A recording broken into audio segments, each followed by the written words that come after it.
ओम शांति। आज है 20 जनवरी 2026 की साकार मुरली से। बाबा कहते मीठे बच्चे। हाँ जी बाबा, बेहद के बाप को याद करना यह है गुप्त बात। याद से याद मिलती है, जो याद नहीं करते उन्हें बाप भी कैसे याद करें। तो बाबा क्या कहते हैं, बेहद के बाप को याद करना है, यह है गुप्त बात।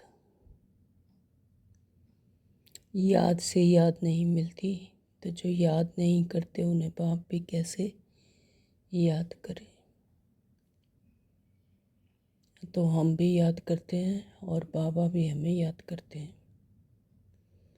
अगर हम याद नहीं करते तो फिर बाबा भी कैसे याद करेंगे, है ना। तो बाबा कहते हैं याद से याद मिलनी चाहिए। ओम शांति। आज का प्रश्न है, संगम पर तुम बच्चे कौन सी पढ़ाई पढ़ते हो? तो सारा कल्प नहीं पढ़ाई जाती। उत्तर है, जीते जी शरीर से न्यारा अर्थात मुर्दा होने की पढ़ाई अभी पढ़ते हो। यानी इस अपने सत्य स्वरूप में रहने और ये बॉडी कॉन्शियसनेस से सोल कॉन्शियसनेस में आने की पढ़ाई अभी पढ़ते हैं। और शरीरी होने की पढ़ाई अभी पढ़ते हैं। शरीर से, दुनिया से डिटैच होने की पढ़ाई अभी पढ़ते हैं। तो तुम्हें, क्योंकि तुम्हें कर्मातीत बनना है। कर्मों का कोई भी हिसाब किताब नहीं।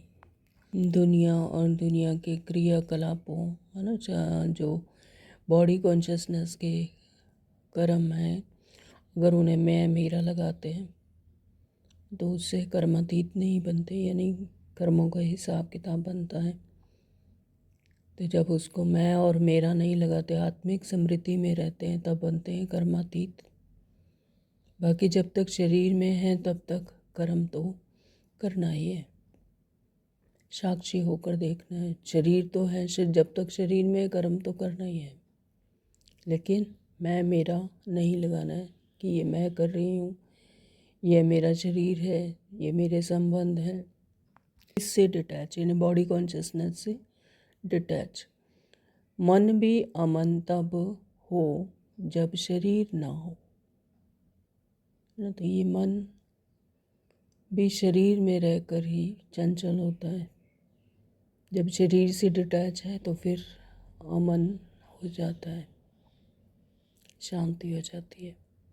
इसलिए मन जीते जगत जीत नहीं, लेकिन माया जीते जगत जीत। माया क्या है? 5 विकार। हाँ, तो बाबा कहते हैं मन जीते जगत जीत नहीं, बल्कि माया जीते जगत जीत है। ओम शांति। ओम शांति। बाबा बाप बैठ बच्चों को समझाते हैं, क्योंकि यह तो बच्चे समझते हैं, बेसमझ को ही पढ़ाया जाता है। अब बेहद का बाप ऊंचते ऊंच भगवान आते हैं तो किसको पढ़ाते होंगे? जरूर जो ऊंचते ऊंच बिल्कुल बेसमझ होंगे। इसलिए कहा ही जाता है, विनाश काले विपरीत बुद्धि। जो अपने आप को भूल गए, बेसमझ हो गए, को अपने सत्य स्वरूप में लाने के लिए, समझदार बनाने के लिए, तब तो बाप आते हैं। तो इसलिए ही कहा जाता है, विनाश काले विपरीत बुद्धि। विपरीत बुद्धि कैसे हो गए हैं? 84 लाख योनियाँ लिखा हुआ है ना, तो बाप को भी 84 लाख जन्मों में ले आए हैं। कह देते हैं परमात्मा कुत्ते बिल्ली जीव जंतु सब में है, सर्वव्यापी बना दिया परमात्मा को कि पत्थर ढिकर में, कुत्ते बिल्ली जानवरों में, सब में है। तो बच्चों को समझाया जाता है, यह तो सेकंड नंबर पॉइंट देनी होती है। बाप ने समझाया है, जब कोई नया आता है तो पहले पहले उनको हद के और बेहद के बाप का परिचय देना है। हाँ, तो अपने आप को ही भूल गए हैं, अपने आप का ही नहीं पता, तो बेहद के बाप का तो कहाँ पता होगा। तो बाबा कहते हैं कि सबसे पहले तो उन्हें हद के और बेहद के बाप का परिचय देना है, अपने सत्य पिता का। आत्माओं का पिता कौन? तो वह बेहद का बड़ा बाबा और हद का छोटा बाबा। बेहद का बाप माना ही बेहद आत्माओं का बाप। वह हद का बाप जीव आत्मा का बाप हो गया, है ना। तो हद का बाप यानी ब्रह्मा बाबा, तो वो तो हो गए जीवात्माओं का। वह है सब आत्माओं का बाप। और जो बेहद का बाप है वो सभी आत्माओं का, जो सृष्टि चक्र पर आत्माएं हैं उन सब का बेहद का बाप है, जिसे इस सृष्टि चक्र के बीज रूप भी कहा जाता है। तो यह नॉलेज भी सब एक रस नहीं धारण कर सकते हैं। कोई % धारण करते हैं तो कोई 95% धारण करते हैं। बाबा कहते हैं कोई 1% धारण करते हैं तो कोई 95% धारण करते हैं। ये भी ड्रामानुसार है। बाबा कहते हैं ये नॉलेज भी सब एक रस नहीं धारण कर सकते, सभी एक ही तरह से धारण नहीं करते। सब आत्माओं की अलग अलग स्टोरी है ना, अलग अलग संस्कार है। तो उसी अनुसार, अपनी समझ के अनुसार वो उस तरह से ही धारण करते हैं। यह तो समझ की बात है। सूर्यवंशी घराना होगा ना तो राजा रानी तथा प्रजा, यह बुद्धि में आता है ना। प्रजा में सब प्रकार के मनुष्य होते हैं। प्रजा माना प्रजा, बाप समझाते हैं ये पढ़ाई है। अपनी बुद्धि अनुसार हर एक पढ़ते हैं, हर एक को अपना अपना पार्ट मिला हुआ है। तो ड्रामानुसार हर किसी का अपना अपना पार्ट है और उसी अनुसार अपनी बुद्धि अनुसार हर एक पढ़ते हैं। तो जिसने कल्प पहले जितनी पढ़ाई धारण की उतनी अब भी धारण करते हैं। पढ़ाई कब छिपी नहीं रह सकती, पढ़ाई अनुसार ही पद मिलता है। बाप ने समझाया आगे चल इम्तिहान तो होता ही है, मगर इम्तिहान ट्रांसफ़र तो हो ना सके। मगर बाबा कहते हैं कि इम्तिहान तो होता ही है, लेकिन जो इम्तिहान है वो ट्रांसफ़र नहीं हो सकता। पिछाड़ी में सब मालूम पड़ेगा, बल्कि अभी भी समझ सकते हैं कि किस पद के हम लायक हैं। तो हर एक को अपना अंदर से अपना पता है कि हम किस पद के लायक हैं। भल लज्जा के मारे सबके साथ साथ हाथ उठा देते हैं। तो जब बाबा कहते हैं कि हाथ उठाओ तो सब साथ साथ हाथ उठा देते हैं, लेकिन दिल में हर किसी को अपना पता है। तो दिल में समझते भी हैं हम यह कैसे बन सकेंगे, तो भी हाथ उठा देते हैं। तो समझते भी हैं, फिर हाथ उठा लेना यह भी अज्ञान कहेंगे। कितना अज्ञान है, बाप तो झट समझ जाते हैं, है ना। तो हाथ उठा दिया तो ऐसा नहीं कि बाबा कहेंगे कि हाँ इन्होंने हाथ उठा दिया तो ये सब बनेंगे ही। बाबा तो झट समझ जाते हैं। इससे तो उन स्टूडेंट्स में अकल होता है, वह समझते हैं हम स्कॉलरशिप लेने के लायक नहीं है, पास नहीं होऊंगा। इससे तो वह अज्ञानी अच्छे जो समझते हैं, टीचर जो पढ़ाते हैं उसमें हम कितने मार्क्स लेंगे। तो ऐसे भी बच्चे हैं जो हाथ ही नहीं उठाते, वो कहते हैं कि समझते हैं कि स्कॉलरशिप लेने लायक तो हम हैं नहीं, तो पास कैसे होऊंगा। तो बाबा कहते हैं वो अज्ञानी ही बहुत अच्छे हैं, टीचर जो पढ़ाते हैं उसमें हम कितने मार्क्स लेंगे ये तो समझते हैं। ऐसे थोड़ी कहेंगे कि हम तो पास विद ऑनर बनेंगे होंगे। तो सिद्ध होता है कि यहाँ इतनी भी बुद्धि नहीं है, देह अभिमान बहुत है। तो बॉडी कॉन्शियसनेस में ऐसा कहे जाते हैं। तो बाबा कहते हैं इतनी भी बुद्धि नहीं है। जब तुम आए हो यह लक्ष्मी नारायण बनने तो चलन बड़ी अच्छी चाहिए। बाप कहते हैं कोई तो विनाश काले विपरीत बुद्धि है, क्योंकि कायदे सिर बाप से प्रीत नहीं है। विनाश काले विपरीत बुद्धि यानी इस समय विनाश सिर पर खड़ा है, लेकिन फिर भी बुद्धि में जरा भी बाप से प्रीत नहीं है, यानी विपरीत बुद्धि है। तो क्या हाल होगा, ऊंच पद पा नहीं सकेंगे। बाप बैठ तुम बच्चों को समझाते हैं विनाश काले विपरीत बुद्धि का अर्थ क्या है। बच्चे ही पूरा नहीं समझ सकते तो फिर क्या समझाएंगे और क्या समझेंगे। तो बाबा कहते जो बच्चे बाबा के बनते हैं, अगर वही नहीं समझते तो फिर बाकी क्या समझेंगे। जो बच्चे समझते हैं हम शिव बाबा के बच्चे हैं, वही पूरा अर्थ को नहीं समझते। बाप को याद करना यह तो गुप्त बात है, पढ़ाई तो गुप्त नहीं है ना। बाप को याद करना यह गुप्त है कि कौन कितना याद करते ये नहीं पता लगा जा सकता। लेकिन बाबा कहते पढ़ाई तो गुप्त नहीं है, पढ़ाई में नंबरवार है।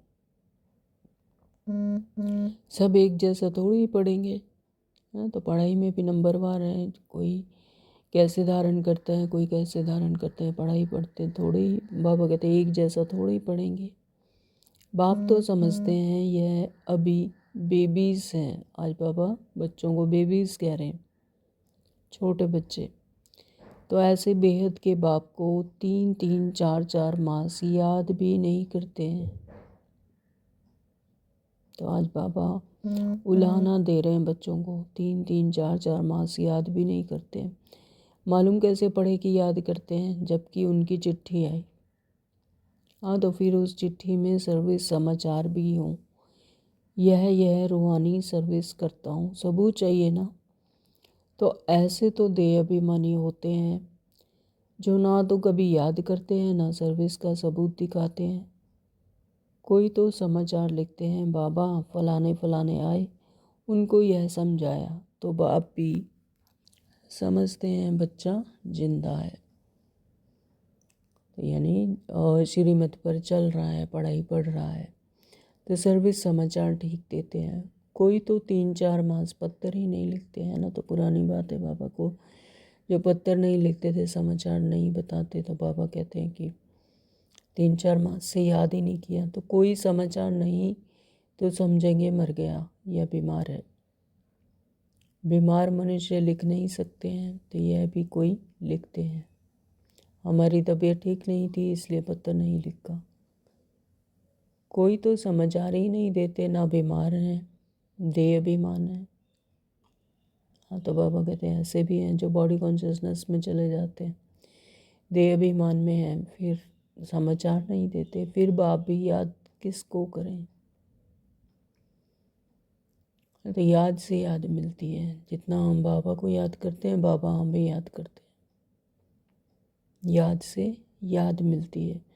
परंतु देह अभिमान है। बाप आकर समझाते हैं, मुझे सर्वव्यापी के 84 लाख से भी जास्ती योनिया में ले जाते हैं। मनुष्यों को कहा जाता है पत्थर बुद्धि है, भगवान के लिए तो फिर कह देते हैं पत्थर भीतर में अंदर विराजमान है। हाँ, तो भक्ति मार्ग में ऐसे ही कहते हैं कि पत्थर भीतर में भी के अंदर विराजमान, कण कण में है, ऐसे कह देते हैं। तो यह बेहद की गालियाँ हुई ना। तो बाबा को ये बिल्कुल पसंद नहीं है।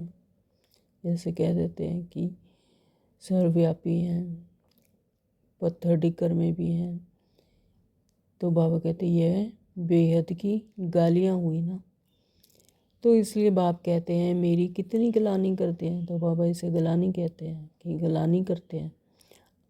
अभी तुम तो नंबरवार समझ गए हो। जो ज्ञान में चलते हैं वो भी बाबा कहते हैं कि नंबरवार समझ गए हैं। भक्ति मार्ग में गाते भी हैं, आप आएंगे तो हम वारी जाएंगे। तो 63 जन्मों से भक्ति करते हैं। तो उसमें कहते हैं कि बाबा जब आप परमात्मा, जब आप भगवान, जब आप आएंगे तो हम वारी वारी जाएंगे, आपको वारिस बनाएंगे। ये वारिस बनाते हैं जो कहते हैं पत्थर टिक्कर में हो।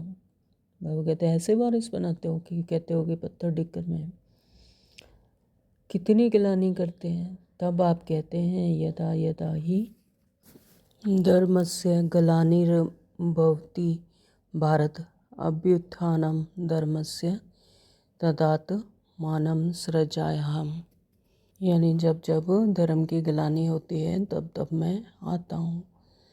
तो अभी तुम बच्चे बाप को जानते हो तो बाप की महिमा करते हो। कोई महिमा तो क्या, कभी याद कर दो अक्षर लिखते भी नहीं। देह अभिमानी बन पड़ते हैं। तुम बच्चे समझते हो हमको पाप मिला है, हमारा पाप हमको पढ़ाते हैं। भगवान वाच है ना, मैं तुमको राजयोग सिखाता हूँ। तो गीता में भी ऐसा लिखा है, भगवान वाच। तो सच्चे सच्चे पिता कौन है? शिव परमात्मा। विश्व की राजाई कैसे प्राप्त हो उसके लिए राजयोग सिखाता हूँ। हम विश्व की बादशाही लेने के लिए बेहद के बाप से पढ़ते हैं। यह नशा हो तो अपार खुशी आ जाए। भल गीता भी पढ़ते हैं, परंतु जैसे ऑर्डिनरी किताब पढ़ते हैं, लेकिन गीता पढ़ने व सुनने वालों में इतनी खुशी नहीं रहती। तो यहाँ पर तो सम्मुख परमात्मा आकर हमें सच्चा सच्चा ज्ञान देते हैं, सच्ची सच्ची गीता सुनाते हैं। तो वो तो एक ऑर्डिनरी किताब की तरह पढ़ते हैं। तो गीता पढ़ने व सुनने वालों में इतनी खुशी नहीं रहती। गीता पढ़कर पूरी की और गया धंधे में। हाँ, तो बस इतना ही रहता है कि हाँ हमने गीता पढ़ी है ना। गीता है शिरोमणि होली बुक कहा जाता है। तो उसे पढ़ा और धंधे में गए, तो वो खुशी नहीं रहती। तुमको तो अभी बुद्धि में है कि बेहद का बाप हमको पढ़ाते हैं। 63 जन्मों से जिस परमात्मा को, जिस भगवान को ढूंढ रहे थे, वो हमारे सम्मुख हैं। बेहद का बाप हमको पढ़ाते हैं। तो कितने सौभाग्य की बात है। और कोई की बुद्धि में यह नहीं आएगा कि हमको भगवान पढ़ाते हैं। तो पहले पहले कोई भी आवे तो उनको 2 बाप की थ्योरी समझानी है। बोलो भारत स्वर्ग था ना, अभी नर्क है। ऐसे तो कोई कह ना सके कि हम सतयुग में भी हैं, कलयुग में भी हैं। किसको दुख मिला तो वह नर्क में है, किसी को सुख मिला तो वह स्वर्ग में है। चाहे यहाँ पर स्थूल दुनिया में जो अल्पकाल का सुख है, रुपया पैसा है या गाड़ियाँ हैं, बड़े महल हैं, तो उसको ही सुख समझ लेते हैं। सुख की दुनिया स्वर्ग समझ लेते हैं। कहते हैं कि हम स्वर्ग में हैं। और दुख मिला तो कहते हैं हम नरक में हैं।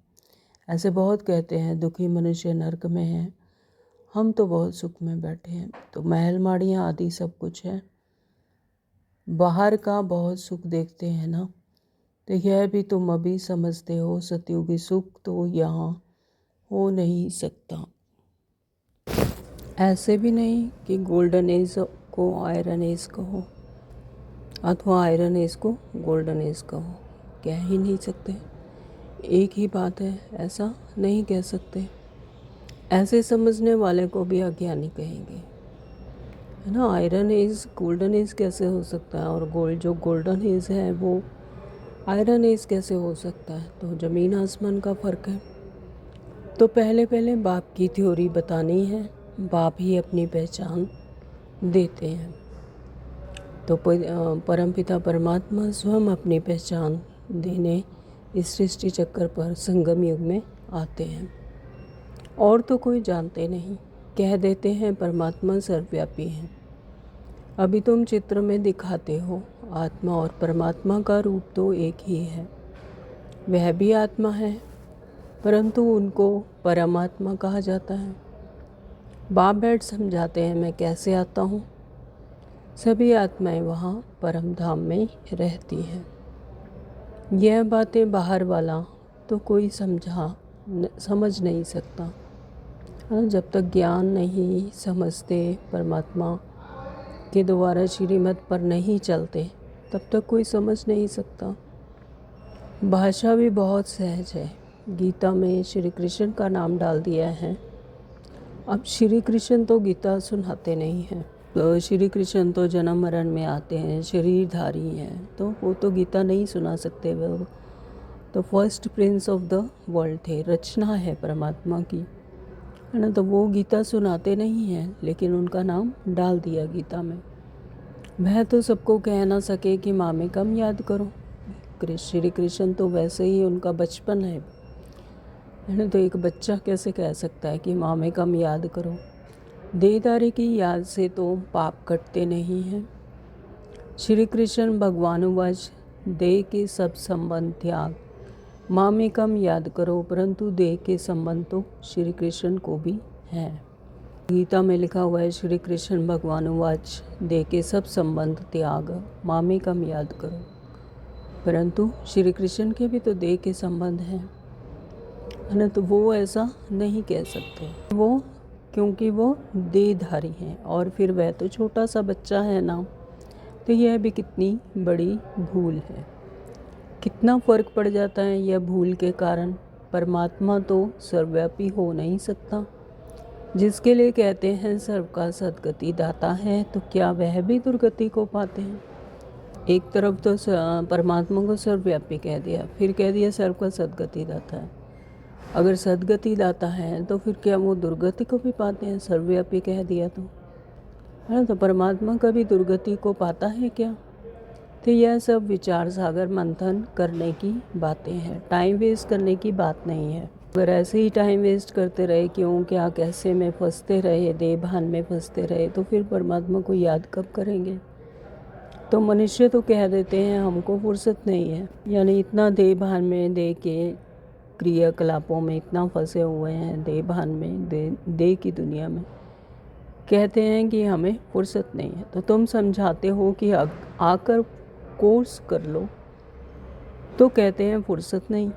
2 दिन आएंगे, फिर 4 दिन नहीं आएंगे, पढ़ेंगे नहीं, तो ये लक्ष्मी नारायण कैसे बन सकेंगे। परमात्मा की तरफ जब 1 कदम बढ़ाते हैं तो परमात्मा भी 10 कदम से आगे आते हैं, है ना। तो बाबा कहते हैं कि पढ़ेंगे नहीं तो फिर लक्ष्मी नारायण कैसे बन सकेंगे। माया का कितना फोर्स है। बाप समझाते हैं, जो सेकंड जो मिनट पास होता है वह हूबहू रिपीट होता है, अनगिनत बार रिपीट होते रहेंगे। अभी तो बाप दोबारा सुन रहे हो, बाबा तो जन्म मरण में आते नहीं, भेंट की जाती है। पूरा जन्म मरण में कौन आता है, और ना आने वाला कौन है। सिर्फ एक ही बाप है जो जन्म मरण में नहीं आता है, बाकी तो सब आते हैं। भेंट की जाती है, यानी कंपैरिजन किया जाता है, कंपेयर किया जाता है कि पूरा जन्म मरण में कौन आता है और ना आने वाला कौन है। सिर्फ एक ही बाप है जो जन्म मरण में नहीं आता है, इसीलिए वो सुप्रीम है, बाकी तो सब आते हैं। इसलिए चित्र भी दिखाया है। ब्रह्मा और विष्णु दोनों जन्म मरण में आते हैं।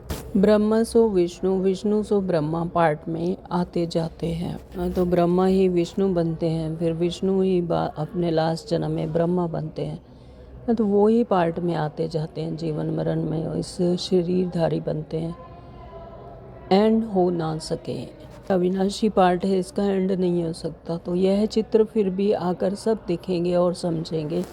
बहुत सहज समझ की बात है, बुद्धि में आना चाहिए। हम सो ब्राह्मण हैं, फिर हम सो क्षत्रिय वैश्य शूद्र बनेंगे, फिर बाप आएंगे तो हम सो ब्राह्मण बन जाएंगे, है ना। तो ये सृष्टि चक्र है। इसमें पहले जब सतयुग में सभी देवीय संप्रदाय में आते हैं, देवी देवता बनते हैं, क्षत्रिय बनते हैं, फिर वैश्य बनते हैं, फिर शूद्र बनते हैं। तो फिर बाप आएंगे तो हम सो ब्राह्मण बन जाएंगे, यानी संगम युग पर फिर परमात्मा हमें आकर ज्ञान देते हैं, श्रीमत देते हैं, फिर से हम ब्राह्मण बन जाते हैं। तो यह याद करो तो भी स्वदर्शन चक्रधारी ठहरे। बहुत हैं जिनको याद नहीं ठहरती। तुम ब्राह्मण ही स्वदर्शन चक्रधारी बनते हो, देवताएं नहीं बनते हैं। देवताएं तो प्रारब्ध है ना। तो सतयुग में तो देवताएं भूल जाते हैं, स्वदर्शन चक्रधारी नहीं बनते हैं, उनको अपना चक्र याद नहीं होता है, उस समय विस्मृति होती है। तो ब्राह्मण ही इस संगम युग पर स्वदर्शन चक्रधारी बनते हैं। ये नॉलेज की चक्र कैसे फिरता है, इस नॉलेज को पाने से वह देवता बने हैं। वास्तव में कोई भी मनुष्य स्वदर्शन चक्रधारी कहलाने के लायक ही नहीं है। मनुष्य यानी जो मन के मत पर चलते हैं, अपने आत्मिक स्वरूप को भूल गए, अपने आत्मा को भूल गए हैं, तो वो स्वदर्शन चक्रधारी कहलाने के लायक नहीं है। तो मनुष्यों की सृष्टि मृत्यु लोक ही अलग है। जैसे भारतवासियों की रस्म रिवाज अलग हैं, सबका अलग अलग होता है, देवताओं की रस्म रिवाज अलग है। मृत्यु लोक के मनुष्यों की रस्म रिवाज अलग है। तो रात दिन का फर्क है, इसलिए सब कहते हैं हम पतित हैं। हे भगवान, हम सब पतित दुनिया के रहने वालों को पावन बनाओ। तो 63 जन्म से पुकारते हैं परमात्मा को कि हे पतित पावन आओ, हमें पावन बनाओ। तो तुम्हारी बुद्धि में है पावन दुनिया आज से 5000 वर्ष पहले थी, जिसको सतयुग कहा जाता है, त्रेता को नहीं कहेंगे। हाँ, तो सतो प्रधान जो दुनिया होती है वो सतयुग में होती है। बाबा कहते हैं कि त्रेता को नहीं कहेंगे। तो बाप ने समझाया है वह है फर्स्ट क्लास, यह है सेकंड क्लास। तो एक एक बात अच्छी रीति धारण करनी चाहिए। त्रेता में भी कुछ क्वालिटीज़ कम हो जाती हैं आत्मा में, तो उसे भी फर्स्ट क्लास नहीं कहेंगे, सेकंड क्लास कहेंगे। तो बाबा कहते हैं एक एक बात अच्छी रीति धारण करनी चाहिए। जो कोई भी आए तो सुनकर वंडर खावें। कोई तो वंडर खाते हैं परंतु फिर उनको फुर्सत नहीं रहती जो पुरुषार्थ करें, फिर सुनते हैं पवित्र जरूर रहना है। यह काम विकार ही है जो मनुष्य को पतित बनाता है। इनको जीतने से ही तुम जगत जीत बनेंगे। बाप ने कहा भी है काम विकार जीत जगत जीत बनो। मनुष्य फिर कह देते हैं मन जीते जगत जीत बनो, है ना। मन को जीतने से जगत जीत बनो, मन को वश में करो। अब मन अमन तो तब हो जब शरीर ना हो। तो शरीर में आने से ही मन क्या हो जाता है, चंचल हो जाता है। तो मन अमन तब होगा जब शरीर ना हो। तो बाकी मन अमन तो कभी होता ही नहीं। मन का तो काम ही है चंचलता दिखाना, है ना। तो मन तो अमन कभी होता नहीं। देह मिलती ही है कर्म करने के लिए, तो ये मन भी इमर्ज हो जाता है। तो फिर कर्मातीत अवस्था में कैसे रहेंगे। कर्मातीत अवस्था कहा जाता है मुर्दे को, नहीं जिसका कोई भी कर्म बंधन ना हो, तो है ना। मुर्दे को अगर जीते जी भी जीवा हो जाते हैं, है ना, तब होते हैं कर्मातीत अवस्था। तो कर्मातीत अवस्था कहा जाता है मुर्दे को। जीते जी मुर्दा, शरीर से न्यारा, शरीर से डिटैच, दे के संबंधों से, दे के क्रियाकलापों से डिटैच, उसे कहा जाता है कर्मातीत अवस्था। तो तुमको भी शरीर से न्यारा बनने की पढ़ाई पढ़ाते हैं। हमारी ये जो पढ़ाई है ये भी क्या है, शरीर से न्यारा बनने की पढ़ाई, आत्मिक समृद्धि में रहने की, कि मैं आत्मा हूँ, शरीर से आत्मा अलग है। आत्मा परम धाम की रहने वाली है। आत्मा शरीर में आती है तो उनको मनुष्य कहा जाता है। शरीर मिलता ही है कर्म करने के लिए। एक शरीर छूट जाएगा तो फिर दूसरा शरीर आत्मा को लेना है कर्म करने के लिए, है ना। तो यहाँ पर ऐसे ही होता है, एक शरीर छूटा तो फिर दूसरा शरीर धारण कर लेती है आत्मा, कर्म करने के लिए अलग दूसरा रोल प्ले करने लग जाती है। तो शांत तो तब रहेंगे जब कर्म नहीं करना होगा। मूल वतन में कर्म होता नहीं। मूल वतन यानी परम धाम। परम धाम में तो कोई चुरपुर नहीं होती, कर्म नहीं होता, ना शरीर होता है। तो मन बुद्धि भी वहाँ मर्ज हो जाते हैं, इमर्ज नहीं होते। तो सृष्टि का चक्र यहाँ फिरता है, ये सृष्टि चक्र पर स्थूल दुनिया में फिरता है। बाप को और सृष्टि चक्र को जानना है, इसको ही नॉलेज कहा जाता है। ये आंखें जब तक पतित क्रिमिनल हैं तो इन आँखों से पवित्र चीज़ देखने में आ नहीं सकती। जैसी दृष्टि वैसी सृष्टि। जब तक आँखें पतित हैं, क्रिमिनल हैं, तो आँखों से पवित्र चीज़ नहीं देखी जा सकती। जैसे कि किसी रंग का चश्मा अगर आँखों पर चढ़ा लेते हैं तो उसी तरह का दिखने लगता है। नीला कलर का अगर चश्मा पहन लिया तो नीली नीली चीज़ें दिखाई देंगी, है ना। तो इसी तरह से जो आँखें हैं, जैसी स्मृति है वैसी आँखें होंगी तो फिर वैसा ही नज़र आना शुरू हो जाता है। तो इसलिए ज्ञान का तीसरा नेत्र चाहिए। इसीलिए परमात्मा आकर हम सब आत्माओं का तीसरा नेत्र खोलते हैं, यानी ज्ञान का चक्षु देते हैं, है। तो फिर ये दुनिया और नज़र आने लग जाती है।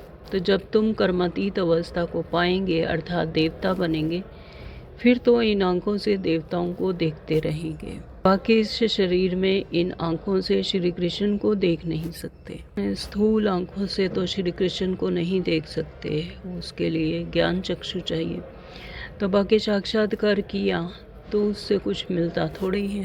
अगर कोई बहुत भक्ति करते हैं श्री कृष्ण के जो भक्त हैं, तो अगर उन्होंने साक्षात्कार भी लिया तो दिख भी गया, तो लेकिन उससे कोई प्राप्ति तो है नहीं, कुछ मिलता थोड़ा ही है, अल्पकाल के लिए खुशी रहती है। हमने श्री कृष्ण को देख लिया क्योंकि उनके इष्ट हैं, तो वो देखकर जो खुशी रहती है बस उतना ही, कामना पूरी हो जाती है। ड्रामा में साक्षात्कार की नोंद है, इससे प्राप्ति कुछ नहीं होती। साक्षात्कार करने से खुश नहीं होना है, खुश इसमें कुछ, क्योंकि प्राप्ति नहीं है, आत्मा का परिवर्तन नहीं है।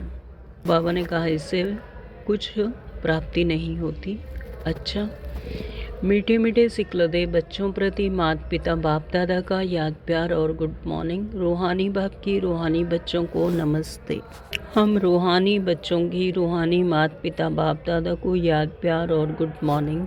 नमस्ते जी, नमस्ते जी, नमस्ते जी। शुक्रिया मेरे मीठे बाबा, आपका बहुत बहुत शुक्रिया। दाना के लिए मुख्य सार में नंबर 1, बाबा ने कहा शरीर से न्यारी आत्मा हूँ, जीते जी इस शरीर में रहते जैसे मुर्दा। स्थिति के अभ्यास से कर्मातीत अवस्था बनानी है और समय यही स्मृति रहे कि मैं शरीर से न्यारी आत्मा हूँ। जीते जी शरीर में रहते जैसे मुर्दा स्थिति, यानी आत्मिक स्थिति, इस बॉडी कॉन्शियसनेस और दुनिया से उपराम इस स्थिति के अभ्यास से ही कर्मातीत अवस्था बनानी है। नंबर 2, बाबा ने कहा सर्विस का सबूत देना है, देवान को छोड़ अपना सच्चा समाचार देना है, पास विद ऑनर होने का पुरुषार्थ करना है। नंबर 2, बाबा ने कहा सर्विस का सबूत देना है, देवान को छोड़ अपना सच्चा समाचार देना है, पास विद ऑनर होने का पुरुषार्थ करना है। आज का वरदान है अपने शांत स्वरूप स्टेज द्वारा शांति की किरणें फैलाने वाले मास्टर शांति सागर भव। अपने शांत स्वरूप स्टेज द्वारा शांति की किरणें फैलाने वाले मास्टर शांति सागर भव। वर्तमान समय विश्व की मेजॉरिटी आत्माओं को सबसे ज़्यादा आवश्यकता है सच्ची शांति की। अशांति के कारण दिन प्रतिदिन बढ़ रहे हैं और बढ़ते जाएंगे। तो इस स्थूल दुनिया में अशांति के कारण अनेक कारण दिन प्रतिदिन बढ़ रहे हैं और बाबा कहते हैं कि और बढ़ते ही जाएंगे। अगर स्वयं अशांत नहीं भी होंगे तो औरों के अशांति का वायुमंडल वातावरण शांत अवस्था में बैठने नहीं देगा। चारों तरफ अशांति का वायुमंडल बनेगा तो अशांति के तनाव का अनुभव बढ़ेगा। तमो प्रधान दुनिया है तो अशांति ही अशांति तो होगी ही, अशांति के तनाव का अनुभव बढ़ता जाएगा। तो ऐसे समय पर आप मास्टर शांति के सागर बच्चे अशांति के संकल्पों को मर्ज कर विशेष शांति के वाइब्रेशन फैलाओ। जितना जितना परमात्मा की याद में रहेंगे, शांति में रहेंगे, शांति के सागर के बच्चे शांति के पिता के सानिध्य में रहेंगे तो उतना शांति के वाइब्रेशन फैलेंगे। स्लोगन दिया है बाबा ने, बाप के सर्व गुणों का अनुभव करने के लिए सदा ज्ञान सूर्य के सम्मुख रहो। जितना जितना ज्ञान सूर्य के सम्मुख रहेंगे तो सर्व गुणों का अनुभव करेंगे, आपके सर्व गुणों का अनुभव करेंगे। ओम शांति। आज के अव्यक्त इशारे हैं, इस अव्यक्त मास में बंधन मुक्त रह जीवन मुक्त स्थिति का अनुभव करो। अभी समय की बचत, संकल्पों की बचत, शक्ति की बचत की योजना बनाकर, किसकी? समय की बचत, संकल्पों की बचत और शक्ति की बचत की योजना बनाकर बिंदी रूप की स्थिति को बढ़ाओ। समय से परे कोई संकल्प भी ना आए तो शक्ति की बचत सब होता है बिंदी स्वरूप, यानी बिंदु स्वरूप में स्थित हो जाओ।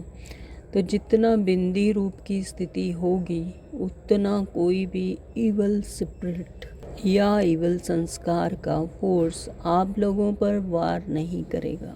बन ही गए बिंदु, है ना, तो फिर इवल स्पिरिट और इवल संस्कार का फोर्स कोई वार नहीं करेगा। बिंदु स्वरूप बनकर बिंदु में समा जाना, तो कोई भी इवल स्पिरिट या इवल संस्कार का फोर्स आप लोगों पर वार नहीं करेगा। आप भी उनसे मुक्त रहेंगे और आपका शक्ति स्वरूप उन्हों को भी मुक्त करेगा। अभी 1 मिनट के साइलेंस में बिंदु स्वरूप में स्थित होंगे और परमात्मा को याद करेंगे।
ओम शांति। Thank you Baba.